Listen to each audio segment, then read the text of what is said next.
Hello, welcome to Stageworthy. I'm Phil Rickaby, the host and producer of this podcast. Stageworthy is Canada's theatre podcast, and on this podcast, I talk to people who are involved in Canadian theatre, from actors to directors to playwrights, stage managers, producers, composers. If they're involved in Canadian theatre, they're people that I'm talking to. Some of the people I talk to will be household names, and the rest are people that I really think you should get to know. If you're watching on YouTube, please make sure that you like this episode. Leave a comment so that I know that you were here. Tell me what you enjoyed about this episode. And if you like Stageworthy in general, make sure that you hit the subscribe button and that bell icon so that whenever a new episode comes out, you'll get notified that a new episode is available. If you're listening to the audio version, make sure that you're subscribed. Go to your favorite podcast app, search for Stageworthy, and hit the follow button. And if the app that you're using happens to be Apple Podcasts or Spotify, please consider leaving a rating and a review, because those ratings and reviews will help new people to find this show. It will boost this podcast in those apps' algorithms so that more people can discover it. I do want to talk about my Patreon. It's because of that Patreon that I'm able to do this show. The people who've backed this podcast on Patreon are helping me to make this show because I can't do it without them. And if you would like to help me to make this podcast, go to patreon.com/stageworthy and become a patron. It's really affordable and it's in Canadian dollars. So please consider doing that and helping me to make this show. I would be super grateful. My guest this week is Logan Robbins. Logan is a queer environmental theater maker, puppeteer, director, producer, stage manager, science communicator, and the artistic director of the Unnatural Disaster Theatre Company. Here's my conversation with Logan Robbins.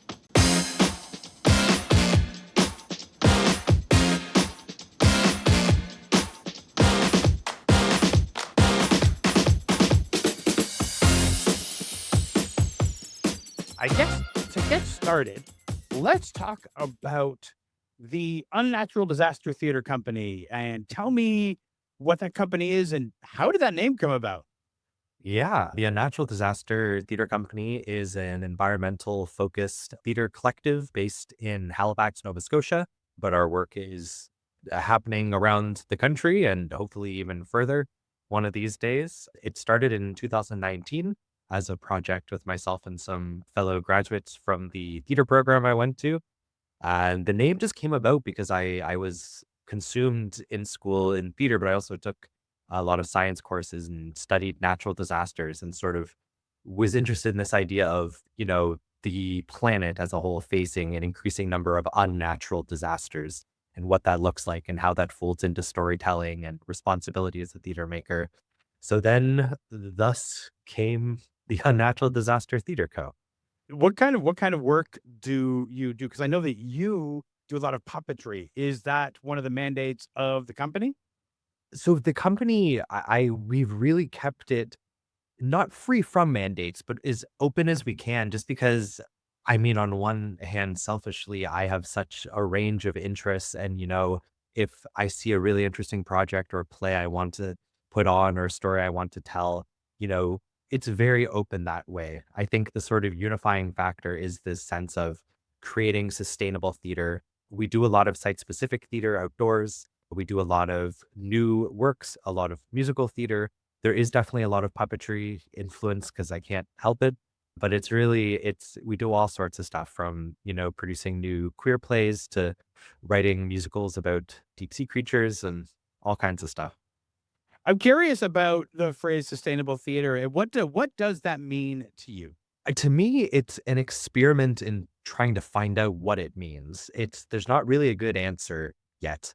There's a lot of organizations doing really excellent work to sort of finding out what we can do to make theater more sustainable. By virtue, a lot of theater can be wasteful, especially independent theater when budgets are very low, as they are for a lot of the arts and culture sector. It's very easy to be wasteful because that's just the necessity of making the art that we want to make. So questioning how we can lower our impact on the planet, how also we can uplift causes that are related to the environment and to the climate catastrophe.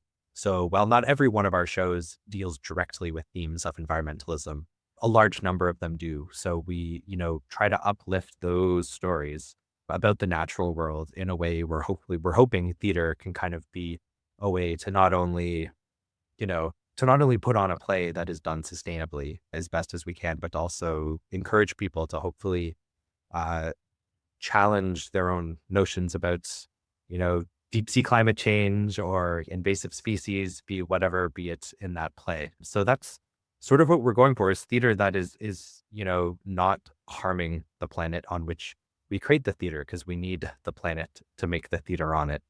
Yeah. Well, I mean, honestly, how difficult is that? How difficult is creating sustainable theater? At the scale we're doing it, it's not hard. It takes some conscious effort, but I think that's the thing that is kind of maybe a happy surprise to a lot of people, is there's a lot of satisfaction and joy in the creative problem solving of how could we do this more sustainably? How can we reuse materials? How can we build things out of natural materials? So sort of not just trying to find more sustainable ways of doing things, but finding the creative freedom of trying to do those sort of things. So it's not just a measure we're trying to implement, but rather part of the creation process. It's a lot more difficult for larger theaters, of course, because they're producing much bigger shows at much bigger scales, often on a very quick timeline. So that's something that, I think we're hoping we can really build something strong from the foundation, from the level where we're an independent theater and it's relatively easier for us, and to see how big we can grow while still prioritizing that. And maybe that will be a way to have this experiment yield a result of, how it can be done. Yeah, yeah, absolutely. Being in the Halifax area, being closer to the East Coast, like on the ocean, I would imagine that the results of or the effects of climate change can be more apparent because the ocean is so greatly affected by that. And so being right there, it must be very apparent the things that are happening. Absolutely. I've been living in Nova Scotia for about 12 years. And even in that time, those 12 years, I've seen the ways in which, anthropogenic climate change is impacting, you know, natural or unnatural disasters in Nova Scotia, in Eastern Canada. Just in the last 3 or 4 years, we've had some of the most devastating flooding and forest fires in history in Nova Scotia. So it is really apparent. And being on the ocean too, it's kind of this gift because we're in a community of people where the ocean is such a part of their lives that for me anyway, I feel inspired to create work about the ocean and about the environment in general. But we did a musical for Ocean Week Canada a couple of years ago called Bottom Dwellers, a deep sea musical, which is about a young hagfish and urchin and crab who live in the deep sea, northern Atlantic, theoretically in kind of the Gully Marine Protected Area, which is near Nova Scotia. And it's sort of about these young deep sea creatures learning about climate change for the first time and sort of what eco anxiety looks like for young people, and also sort of trying to bring stories of the deep sea more to the surface. And that is so much easier to do in a place like Nova Scotia, where we have amazing organizations like Ocean Week Halifax and Oceans North and the Discovery Center, and so many places who supported us to tell a story and to write a musical about a 400-year-old shark and a singing hagfish. Nice. I want to shift for a second because I know that you are a professional puppeteer. You've toured puppetry internationally. Puppets are a big part of your life. And before we get into some of those details, my curiosity is, what was your puppet gateway? What made you first interested in puppets? Oh, that's a really good question. In retrospect, when I look back as a kid, I had a lot of stuffed animals that I would tell stories with and put on shows for my brother and sister. And it's funny because as a kid, I found puppets to be an impure stuffed animal. I didn't like the idea of a stuffed animal having a hole in it, and it took away its autonomy. But growing up, I very much pivoted the other way. I think the biggest gateway for me is I was a huge, huge fan of the film version of Little Shop of Horrors. And in grade 12 in high school, I got the chance to direct the show and to do puppetry for Audrey too. And that was kind of the light bulb moment where I was just basking in the glow of like what puppetry is capable of. Yeah. When I find a recent fact that I learned about the movie version of Little Shop of Horrors is that in order to make the puppet, the giant Audrey 2, work the way it does, Rick Moranis had to move in slow motion. Everything he does in the scenes with the puppets, he's moving in slow motion, and they will speed it up later. And all of those scenes are him, like, trying to move as slowly as possible so that it doesn't look like the puppet is moving slowly, which is an incredible feat of acting to do in a Yeah, show like that. totally. It's that whole movie is just like when people talk about movie musicals, I feel like that's truly one of the best. And just like the puppetry, and it's such a, you go back and watch that and there's such a like richness to just like the practicality of it all. And it's the same with all, film and TV from that time period where there was way more puppetry than, Mm. in the 2010s where it is just, but I think society is moving back to puppets. I think people miss the practicality of that, especially in film and TV. So Yeah. puppets are like coming back. Well, I mean, the Little Shop of Horrors as a perfect adaptation of a musical is I saw that in the theater when it first came out. And I didn't know much about this show. I knew it was on the commercials. I knew that I'd seen a little bit, and I was curious to see it. And it didn't hit me that it was a musical until halfway through the opening number. It is so perfectly constructed that the singing doesn't feel like it doesn't belong. It doesn't have that, like, now I'm going to sing moment. It just, like, flows so well so that they're in the middle of that song. I was like, oh shit, it's a musical. Yeah. Yeah, it's like and I've been really lucky last year, Neptune Theater in Halifax. I did Little Shop of Horrors and I got the chance to assist and direct and do puppet direction. And it's just the kind of show that is so musically tight and perfect and concise in its vision. Howard Ashman and Alan Menken are geniuses, very much what I aspire to when I try and write musicals. And yeah, that's a show where if you're ever susceptible to the influence of puppetry, I think that's the one that gets a lot of people on the hook. For sure. You were talking about how the world needs puppets, and here we are recording this in the month that the Muppet Show made a return to screens, and hopefully will do more. But I don't. Did you have a relationship with Muppets growing up? Because I know you're younger, so you may not have had as much exposure. Yeah, I definitely, I think I was born in 1996. I think I was definitely growing up in probably not the Muppetiest of times. It was something I think more, it felt a little bit before my time as a kid. But then as I grew up, I was probably 12 or 13 when I first watched the original Muppet movie. And that was also quite transformative. Just sort of, it's like kind of very adult story being told with these puppets. I think really, and that's always sort of inspired me, this idea that puppetry has sort of spent a lot of time being pushed into this box that it is for children. And I think the Muppets have always rebelled against that idea that, puppetry is only for kids.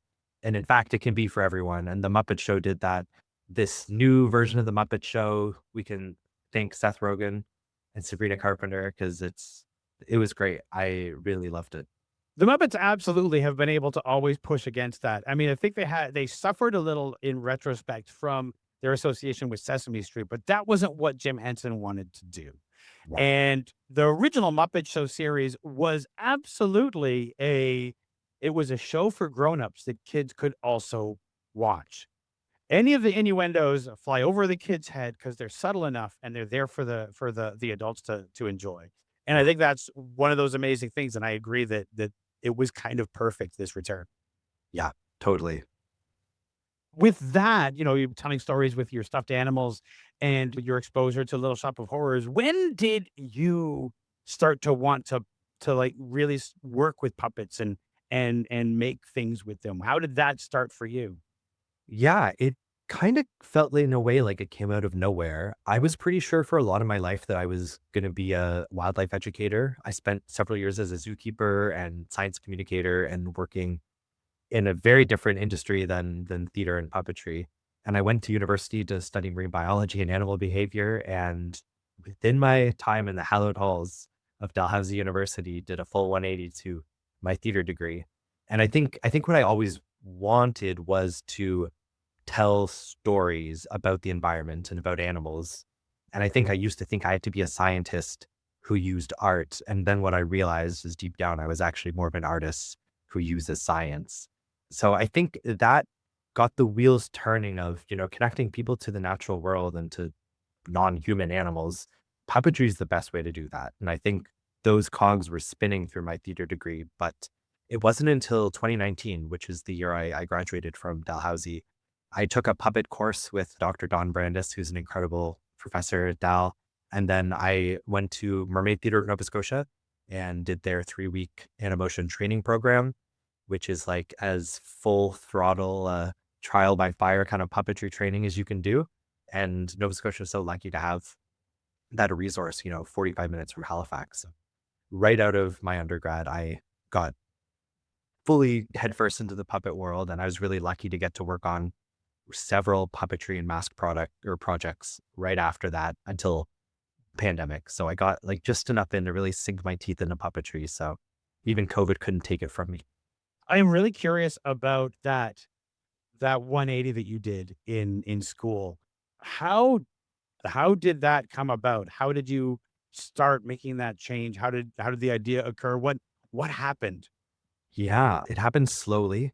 It happened with some, stops in geology and psychology along the way. I sort of had a very I talked to a lot of people in theater whose, parents were like, I wish you were a lawyer or a doctor or a scientist. And I really had the opposite where I told my parents I wanted to be a scientist. And they're like, why, Logan? You're an artist. So they were right. Yeah, I got to give them that. And I'm very fortunate to have a family who supports having a puppeteer as a son and grandson and brother. And I have to say that is absolutely like the reverse story that you usually hear. 100%. Yeah. Yeah, and so I am bad at math. I'm bad at math. I struggled with statistics. I struggled with calculus. I struggled with chemistry because turns out that's mostly math. Then we got into microbiology, and all of a sudden we started measuring things, and there was numbers, and yeah. So it was really like I was confronted with the fact that the parts of science I was interested in, the animal behavior and the science communication and animal husbandry, like those were things that you can get a degree in some places, not at Dalhousie necessarily, but you've got to go through all the math and the chemistry and the calculus.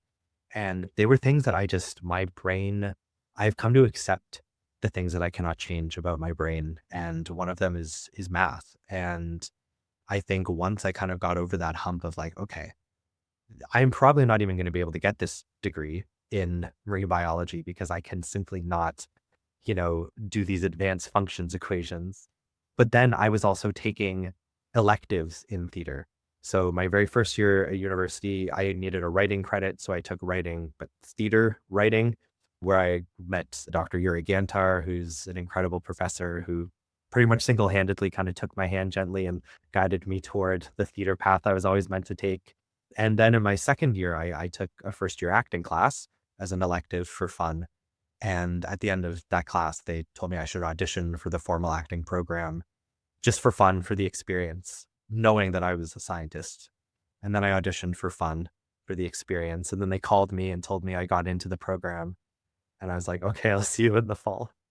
It's interesting your story about math because I throughout my entire life I struggled with math, and it was later at a certain point I was diagnosed with, they called it a math perception problem, and they were like, the brain just doesn't, the numbers don't work in the brain, and because they just called it that, and it didn't have a name like dyslexia or anything like that, I was like, I'm the only one. I'm a freak. I'm dumb. All this sort of stuff. And it was only relatively recently that I learned that there's a name for it. It's called dyscalculia. And it is a diagnosable thing like dyslexia. And as soon as I realized that, I was like, okay, I can relax about this thing.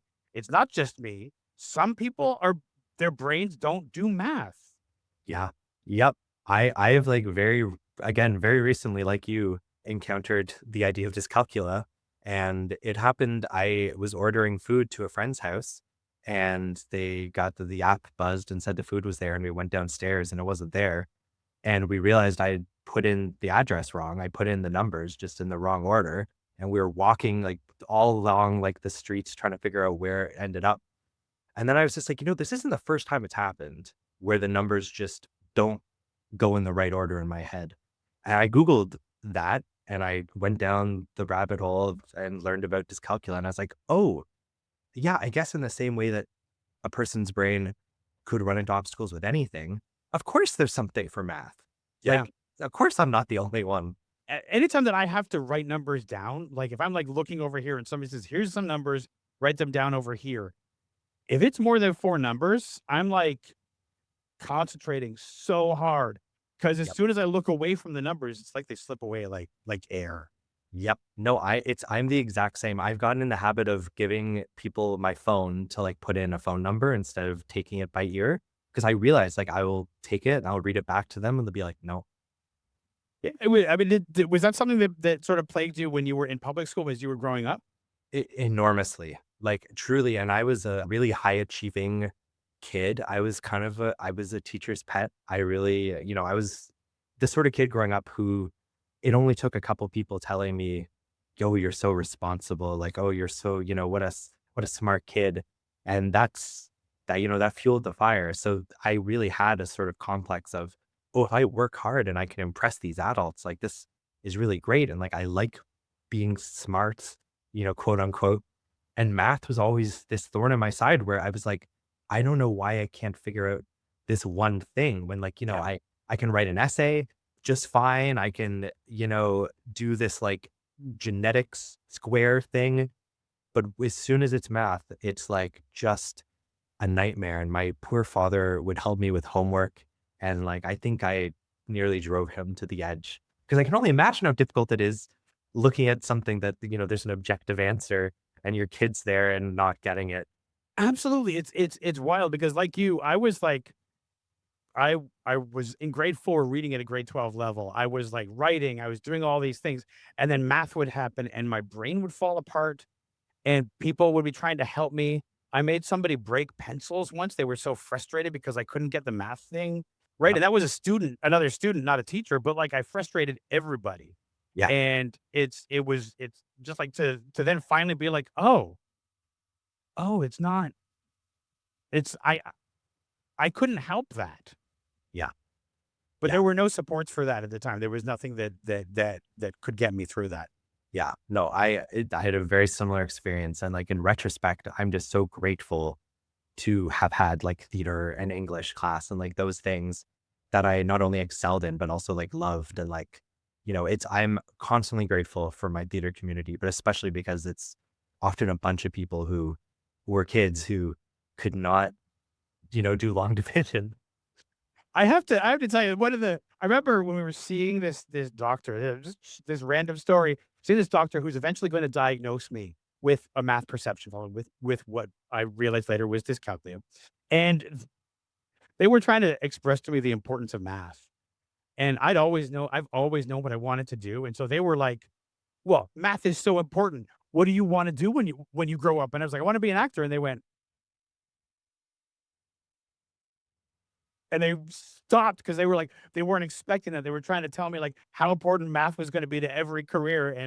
Yep. I stumped them. And so there was a little part of me that was like, yeah, I got you.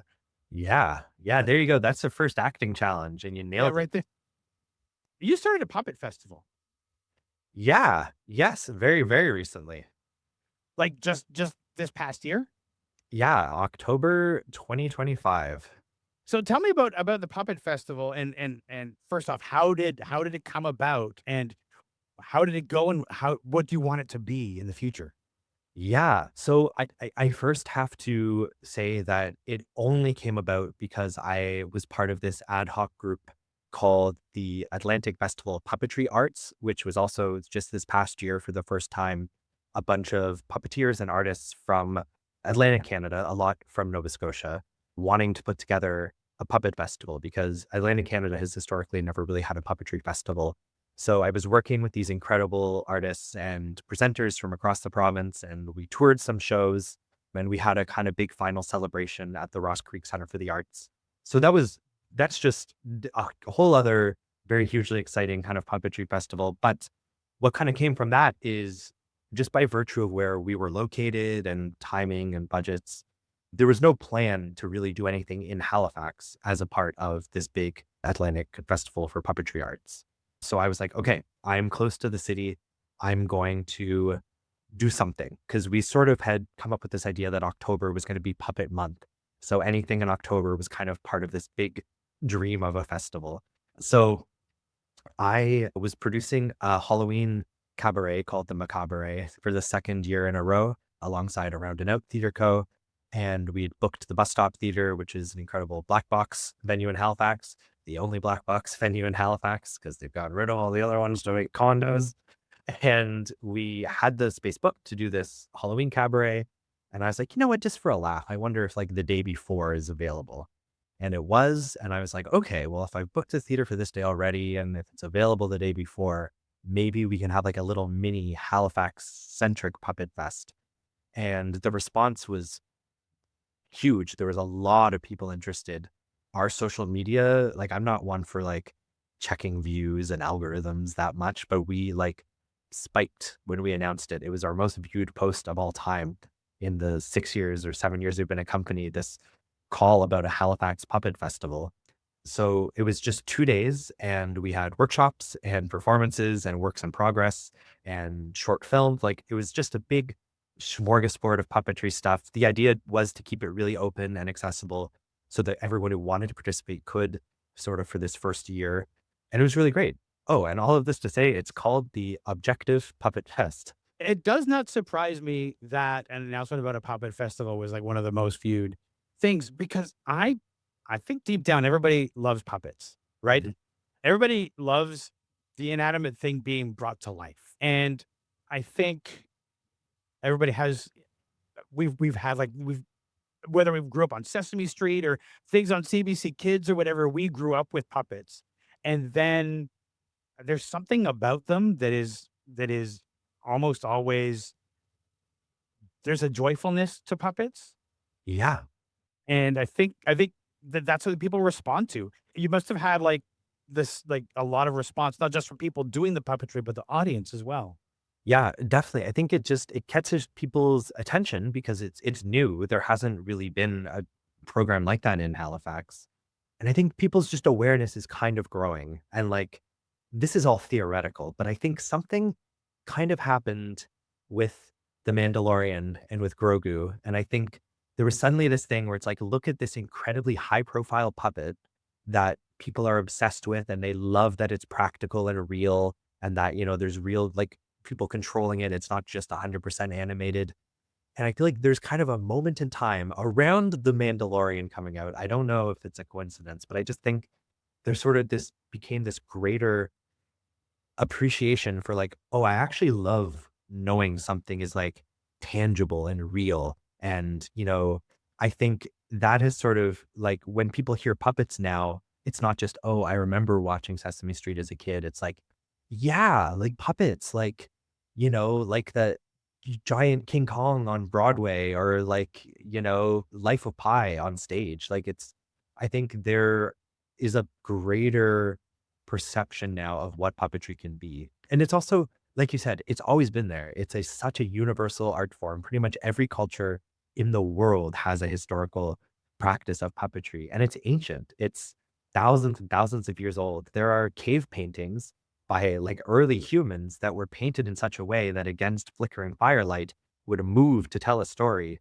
in a form of, primitive object theater. So it's something I think we all hold deep down inside, like the same way you walk into a forest. And I think most people feel this some kind of deep stirring or connection to nature. I think puppetry, at least for me, elicits that same kind of like, oh, I'm connected to actually something very deep and profound. I think you're absolutely right about the Grogu effect in The Mandalorian. I think that I don't know if like it may have like sparked a thing, but that was a set like such a moment because Up until that point, they would have absolutely said, well, we'll just CGI that in later. Mhm. But because Jon Favreau was like, no, no, no, we got to do this practical, it became a thing that exists, right? Mhm. Everybody who's in the scene sees how fucking adorable this thing is, Yeah. right? Like, it's not just like, oh, yeah, we'll make it adorable later. No, everybody sees it's adorable, it's moving, it's there. And it gave such weight and gravitas to everything that was happening. And I think you may be right about how the practical in that sort of spur would the Muppets be coming back if not for that? Maybe, but maybe not. Yeah. Yeah. Totally. One of the things that I always and I've become aware of it more just as the art of puppetry, and I appreciate it so much. And it's a thing that I didn't think of, but many years ago, I did a stage show in which I was portraying a beloved children's character with a large, tall head. That's all I will say. And one of the things that was said to me at the time is, "Oh, you can't just stand still like that. That head has to move. Otherwise, he's dead." So Mm. it doesn't matter if you're not doing anything. You have to move even just a little bit to keep him alive. And after that, every time I would see like the Muppets or something, I would notice like the tiny movements that are like just like, oh, this thing is it's still alive because it's not doing anything, but it's still moving. And that I became such a like the appreciation of like keeping the puppet alive throughout all of these scenes is just it struck me as like one of the finest parts of the artistry of it. Yeah. It's beautiful and it's unlike anything else. And when I teach puppetry, the very first thing, and I think it's disappointing, especially when I'm teaching kids and, they want to get their hands in there and start flailing around, just that it has to start with breath because we humans have so many preconceived biases when we see another living thing. And those are evolutionarily hardwired into us. When we see a snake, there's something way back in that primitive brain that's like, whoa, I know how that thing moves and I know, what its deal is. And it's the same thing for any living thing. And the thing in common with every living thing, I'm excluding jellyfish and whatever. Well, I won't get into the minutia, but is breath, is this idea of animacy. And any object can come alive with breath. And it doesn't have to be this incredibly designed, puppet on a Broadway stage. You can take pillow, a shoe, a pair of scissors, and if a puppeteer gives it breath, it will be alive. And that that's like the key. That's the trick. And like you're saying, like when there is a puppet Grogu there that is breathing, because Grogu doesn't, I mean, Grogu flips around. Grogu does a lot of stuff, but a lot of the time he's just sitting there twitching his ears and looking really cute.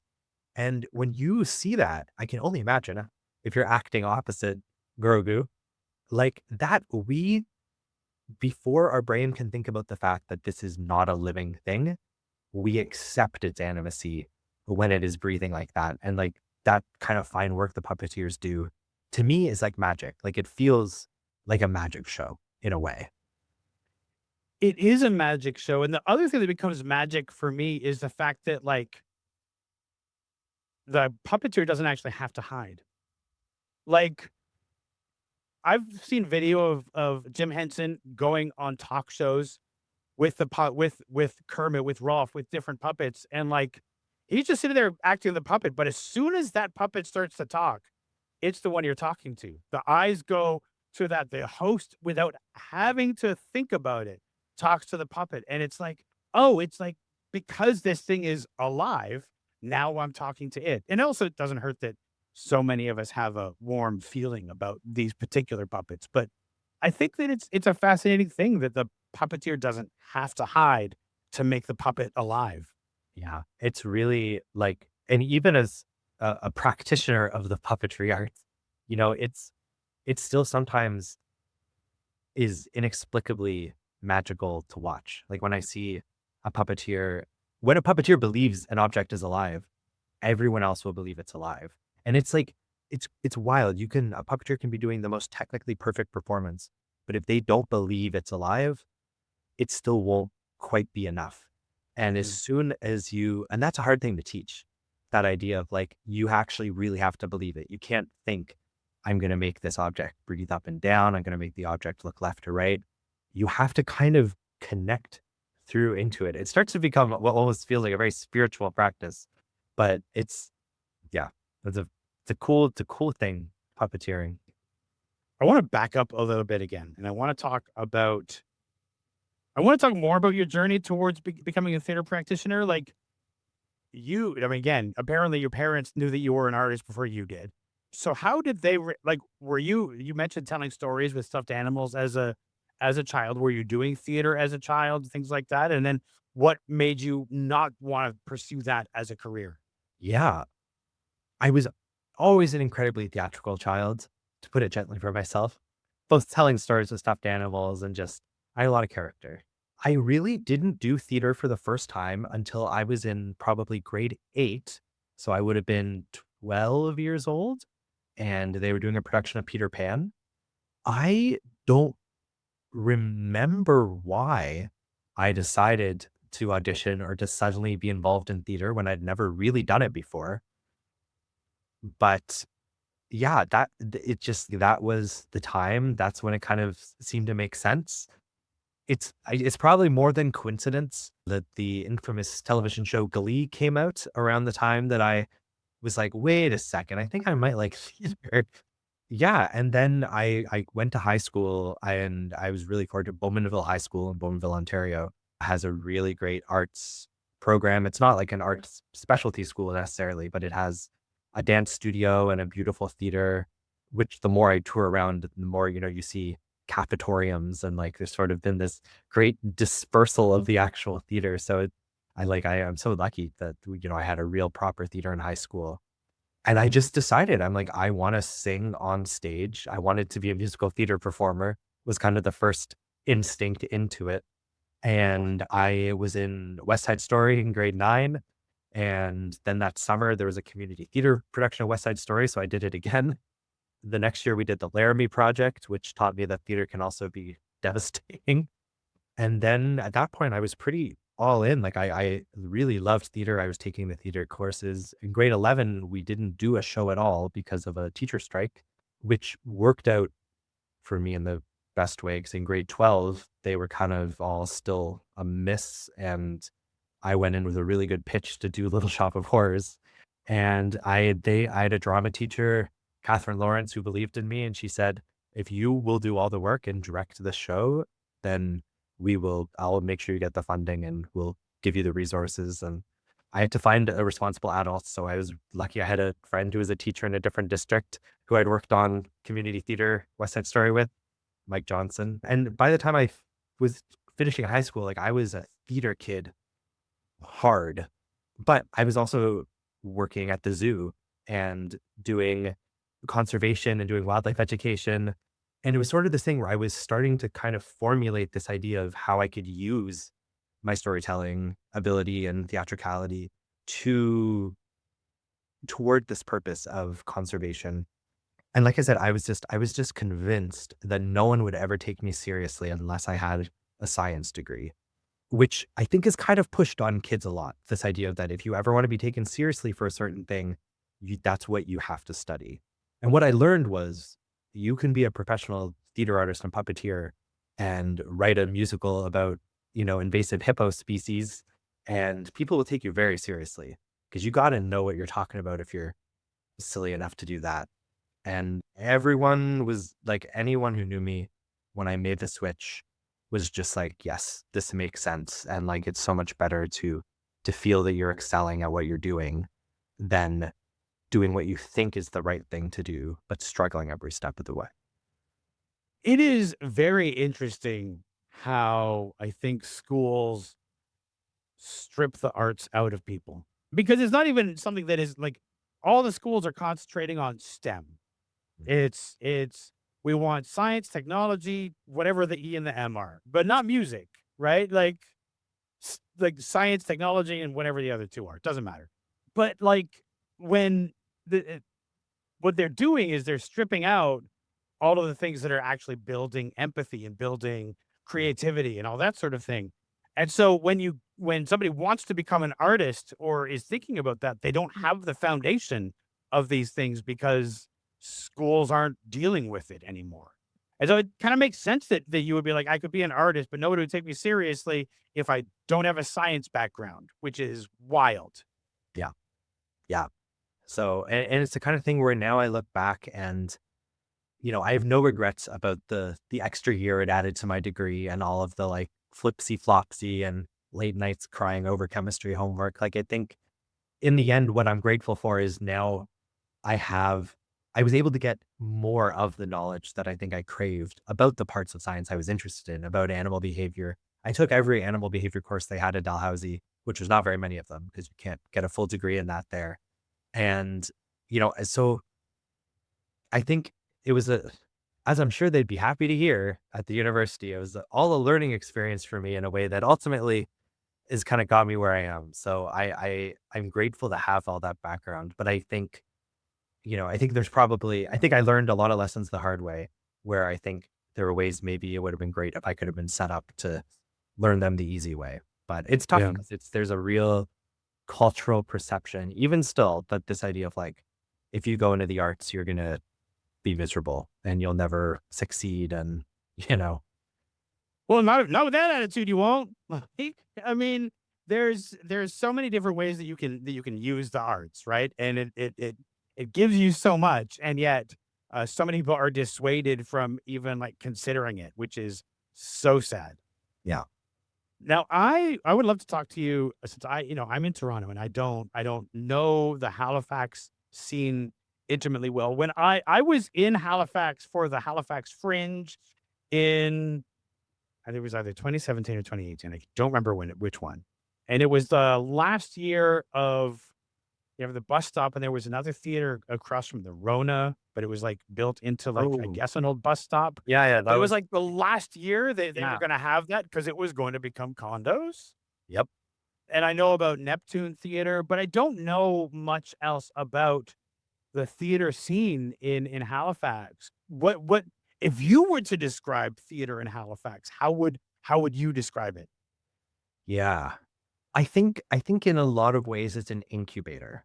I think, I think a lot of things that grow in Halifax then expand and, out to Toronto, to BC, anywhere else. Like I think Halifax sees the origin of a lot of incredible theater artists and, people go to school at Dal and they work at Neptune Theater and Shakespeare. Like we have a lot of incredible theaters, but it is that there's also this sort of it's a small province, it's a small city.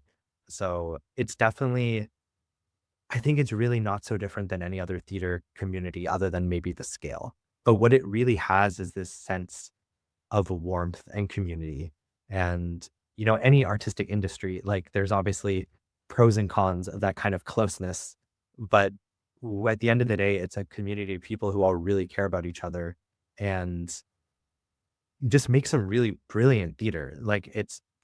I'm only where I am today because I lived there for all those years seeing not just what Neptune Theater was doing and 2B Theater, but like what the independent theaters are doing. And that's really what it is. Halifax feels kind of like this mecca for independent theaters to formulate, to try stuff, to mix things around, which is what I've been doing, which is exactly what I did. And I think it was a really great place to do that because if you've got the moxie to make it happen, it's the kind of city where you can, which is amazing. I mean, you mentioned that the bus stop is essentially the last of the black box theaters. If you're an independent company in Halifax outside of the bus stop, where are you producing? Or is it just like bus stop or if you can afford to take a space in Neptune or something? Yeah, I mean, really, like, thank God Neptune Theater has opened up to the Halifax Fringe Festival. So now not only is the Halifax Fringe using the studio theater, but they've also converted, during the Fringe, they convert two of their rehearsal studios into small black box theaters, which is so for Fringe, like Neptune has now become this kind of hub, which is amazing because it's such a resource.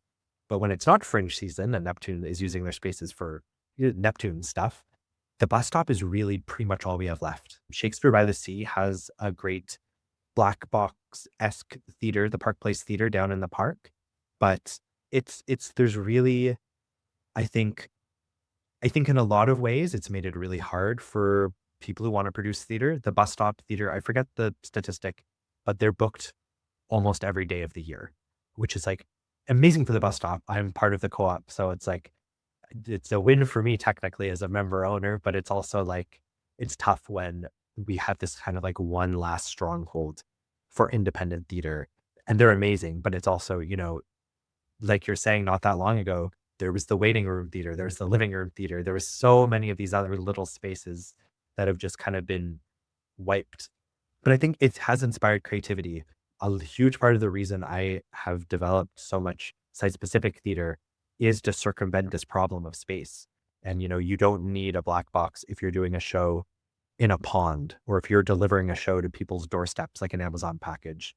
So it's, again, similar with the whole environmentalism thing, is just finding how what presents itself as an obstacle could actually be a creative problem and letting that inspire you rather than kind of hold you back. Almost every good idea I've ever had is like, the bus stop theater's booked. What am I going to do? Well, wait, what if this show was, done here? It's interesting that the Neptune theaters are being used there in Fringe, because I believe in the very early years of the Halifax Fringe, the Neptune Theater was a hub then, and then something happened, because things always happen and things moved around. But it's good to see Neptune stepping up in a spot that's needed, because I don't think Fringe could happen without that. Yeah. Yeah. No, it's been huge. And it's really like you said, things change, tides turn, but really recently, like Neptune Theater, especially like since Jeremy Webb's been running it, has been really, I think it has become much more of a support hub for the theater community rather than this kind of orb on a pedestal that maybe has been in the past. So, which is like, and I'm obviously biased because I've, taught at Neptune and worked at Neptune and done puppet directions. Like they've been very good to me, but I think it's become much more of a resource to our community in recent years, which is really great, because as we're losing more and more, it's every last bit we have, the values, it's going up. Yeah, for sure. Speaking of community, I know that, I mean, we all talk about community, and we talk about theater community, whatever that is, or communities in some places. For you, what is the role that you see for yourself and the Unnatural Disaster Theatre Company in terms of community building? It's a good question. For me, like, we talk about the theater community. I think it's very quaint that, if you have a bunch of artists in a geographic location, we refer to ourselves as the community. It's a very artsy thing to do. But I think, to me, it's this sort of not just knowing that you're surrounded by people doing what you do, but it's about that kind of co-creation and collaborative creation. The Unnatural Disaster office is in this building called The Nest on Quinpool Road. It's a multi-artist office building. There's like 5 or 6 theater companies crammed into a bunch of little offices. And, community, to me, that is actually the synthesis of what a theater community should be, which is going to get tea in the kitchen and you talk to this person who's doing a music lesson and this person who's writing a grant, and just this kind of this like sharing of ideas and like support. And, so much of everything I've created has only been great when it is from that collaboration of multiple people. I learned that very early on. It's like, I can write a play, I can direct a play, I can do puppetry. But as soon as there are more voices involved, suddenly it's like, whoa, this has become elevated to a whole other level. In terms of like Unnatural Disaster's place in the community, what I really wanted was to create this kind of landing pad for emerging artists. And, when I came out of DAL, I got super lucky. I was cast in a summer season at Theater Bedeck. I got to work, like I was really in an exceptional circumstance where I got to work with a lot of great companies. But for so many students coming out of educational institutions, it feels like a huge jump from I just graduated school to professional theater. And what I really wanted was to create this place where it's like, you just graduated, great, come devise this show with us. Like you just graduated and want to do your first fringe show, come join our friendship program and let us mentor you and give you financial support. Because putting on your first fringe show, that's tough shit. And that's another, like, I learned the hard way. I did it myself. I like took a big gamble on myself and a shadow puppetry musical about snails. And it was great. But I remember just thinking, I wish there was a more readily available way to know how to do this. Because it's scary to ask when you're young and you're taught all these ideals in theater school about how to be a professional and how to be self-sufficient. So trying to create an open and hopefully accessible space and like community where people can email me and say, hey, I want to produce a show, how? Or like, hey, like can you help me? Like, I don't know where to go to audition. And I feel since we started, like we have kind of carved this space in the Halifax theater ecosystem of this sort of like safe haven in that interstitial area between school and like, main stage Neptune, where people come from both sides to kind of play and create and share ideas. And like we've worked with professional actors and we've worked with like brand new actors. And I think that kind of openness is what makes our community strong. It is what I guess we want to try and do whatever we can to enrich so that we have it to sustain us. That kind of connection and like being able to ask questions is so important. Years ago, I was talking to Jackie Maxwell from Theater Gargantua, and she was like, listen, if I ever, anytime I ever talk to somebody, I tell them the most important secret that I learned many years ago, and that is that people want to help. Mhm. And if you ask, chances are they will help in the way that they can. And that is very true, because the worst that can happen is somebody says, I don't have time. Yeah. But nobody tells us that when we're in school. Nobody tells us that like when we're in theater school that like, oh, if you're interested in the work that somebody does, you could like go for coffee with them Mhm. and ask them questions, or you could like email them and ask them questions. And I think it's one of the most important things, and it's an important role to fill in the theater. Mhm. Yeah. Yeah. And like, I totally agree. Like once I discovered that people want to help, I was like, oh my gosh, like if only this wasn't such a secret that people want to help. And like when I go in and like I've worked a lot with the Fountain School at Dalhousie since I graduated doing outreach and education. And it's such a, for me, it's a joy to go and kind of not just like teach puppetry or improv or whatever I'm teaching that day, but to also like pass along, if I had known this 5 years ago when I was where you are, like that would have been amazing. So I'm going to give it to you, take it or leave it. But that's to me, that's really rewarding to get to still be so close to when I was an emerging artist and like kind of feel like I can help bridge the gap while I'm there all along, my own journey. Yeah, absolutely. Absolutely. Well, Logan, thank you so much for talking with me. I really appreciate the time you've given me, and I've really enjoyed getting to know you and the theater company. Yes. Thanks so much for having me. Thank you so much for listening to this episode of Stageworthy. Thanks for sticking around to the end. As promised, I'm going to tell you about who my guest is next week. But before I do that, let me tell you a little bit about my Patreon. I had to stop doing Stageworthy for about a year. And one of the reasons why I had to stop doing this podcast was because the cost of living was just too high. And the cost of making this podcast was becoming untenable. But I really missed it. I really missed doing this podcast. And so I figured out how many people I would need to back me to help to make this podcast. What was the minimum number of people that would just cover the cost of the tools that I use to make this podcast?